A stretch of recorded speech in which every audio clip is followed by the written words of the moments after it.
Pada tahun ini, Abdullah akan berangkat bersama istrinya untuk menunaikan ibadah umroh.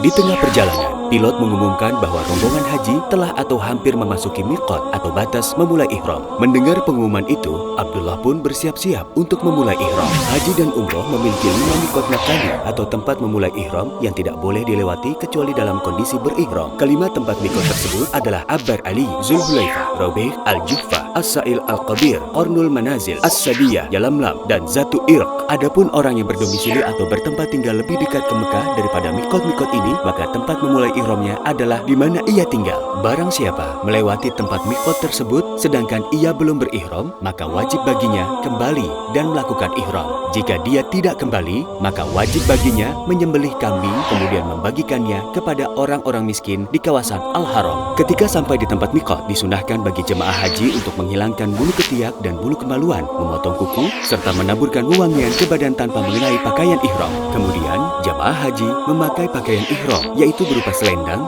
sarung, dan sandal bagi laki-laki. Adapun perempuan, ia memakai pakaian biasa atau yang menutup aurat selain cadar dan kaos tangan. Setelah Abdullah mempersiapkan diri berihram, ia dan istrinya pun mulai memasang niat umroh dengan berucap, Labbaik Allahumma umratan, mutamati'an, aku memenuhi panggilanmu ya Allah, dalam rangka berumroh. Setelah itu, Abdullah dan istrinya mulai menyuruhkan talbiyah bersama para jamaah umroh yang lainnya di dalam pesawat. Kemudian, Abdullah mulai mengingat larangan-larangan ketika ihram, yaitu tidak boleh menghilangkan sedikit pun rambut dan bulu badan serta kuku. Juga dilarang menaburkan wewangian pada badan dan pakaian ihram, menutup kepala, mengenakan pakaian yang dijahit dan dibentuk sesuai ukuran anggota tubuh, berhubungan intim suami istri, serta berjumbu yang disertai syahwat. Di samping itu dilarang pula melaksanakan akad nikah, khitbah atau meminang, serta melakukan perburuan binatang darat dengan cara membunuh atau menakut-nakutinya. Rombongan pun akhirnya sampai. Abdullah dan istrinya pergi menuju Baitullah Al-Haram. Ketika hendak melakukan tawaf, mereka berhenti mengucapkan talbiyah. Kemudian mereka pergi menuju Hajar Aswad. Abdullah pun meletakkan selendang kanannya di bawah ketiak, sehingga terlihatlah pundak sebelah kanannya. Ini disebut sebagai ittiba, yang memang disunahkan. Ketika mereka berdua sampai di Hajar Aswad, mereka cukup memberi isyarat ke Hajar Aswad, mengingat kondisi jamaah saat itu ramai dan sesuai sunnah Rasul Shallallahu Alaihi Wasallam, maka tidak boleh saling berdesakan ataupun berebutan. Setelah itu, mereka memulai tawaf dari Hajar Aswad sebanyak 7 putaran dan berhenti pula di Hajar Aswad. Di tengah-tengah pelaksanaan tawaf, Abdullah berdoa dan berzikir kepada Allah dengan bacaan sesuai yang dikehendakinya. Abdullah juga menyadari bahwa setiap kali berada di rukun atau sudut Ka'bah yang sebelum Hajar Aswad, yaitu rukun Yamani, ia disunahkan untuk mengusap rukun Yamani tersebut dengan tangan tanpa menciumnya. Jika ia tidak mampu mengusapnya, maka ia cukup melanjutkan putaran tanpa perlu memberikan isyarat. Dengan melewati rukun Yamani tersebut, disunahkan untuk membaca doa, Rabbana atina fid dunya hasanatan wa fil akhirati hasanatan wa qina adzabannar. Ya Tuhan kami, berilah kami kebaikan di dunia dan kebaikan di akhirat, serta hindarkanlah kami dari siksa api neraka, hingga sampai ke Hajar Aswad. Selama melakukan tawaf, Abdullah berusaha untuk tidak saling dorong dan berdesakan. Ia juga berupaya untuk tidak melakukan tawaf dari dalam Hijr Ismail, karena Hijr Ismail itu merupakan bagian dari Ka'bah. Masuk ke dalam Hijr Ismail membuat putaran tawaf itu menjadi kurang serta tidak mencukupi atau tidak sah. Pada akhir putaran ke-7, Abdullah menutup pundak kanannya, kemudian pergi ke belakang makom Ibrahim untuk melakukan sholat sunat tawaf 2 rakaat. Setelah mengerjakan sholat, Abdullah bersama istrinya menuju ke tempat sa'i.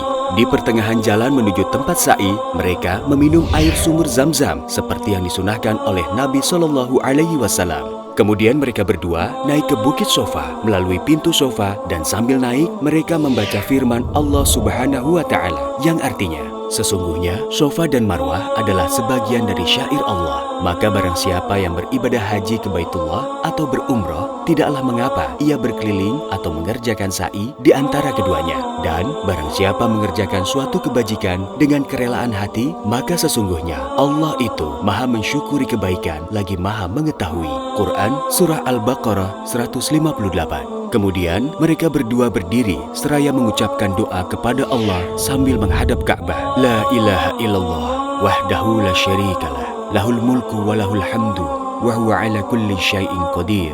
Tidak ada yang berhak disembah kecuali Allah semata, yang tidak ada sekutu baginya. Miliknya lah kerajaan dan baginya lah segala pujian. Dan Dia Maha Kuasa atas segala sesuatu. La ilaha illahu wahdah, anjaza wa'dah, wa nasyara abdah, wa hazamal ahzaba wahdah. Tidak ada yang berhak disembah selain Allah semata.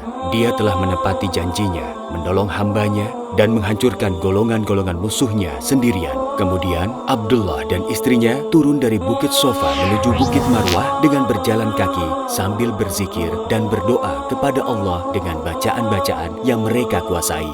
Kemudian, ketika mereka sampai di Bukit Marwah, mereka pun mengulang bacaan atau zikir yang telah mereka baca di Bukit Sofa selain bacaan ayat Al-Quran. Sehingga dengan demikian, mereka pun telah menyelesaikan 1 putaran dari 7 putaran sa'i. Kemudian, mereka berdua kembali berjalan ke Bukit Sofa dengan cara yang sama. Demikian seterusnya hal itu dilakukan hingga selesai putaran ke-7. Selanjutnya, mereka pun naik ke Bukit Marwah tanpa membaca bacaan apapun. Dengan demikian, mereka berdua pun telah menyelesaikan ibadah sa'i. Setelah selesai melakukan sa'i, Abdullah mencukur habis rambutnya, sedangkan istrinya hanya memotong seukuran ujung jari dari semua sisi rambutnya. Dengan demikian, Abdullah dan istrinya telah selesai dari melakukan ibadah umrah. Semoga Allah menerima umrah mereka dan memberikannya sebaik-baik balasan.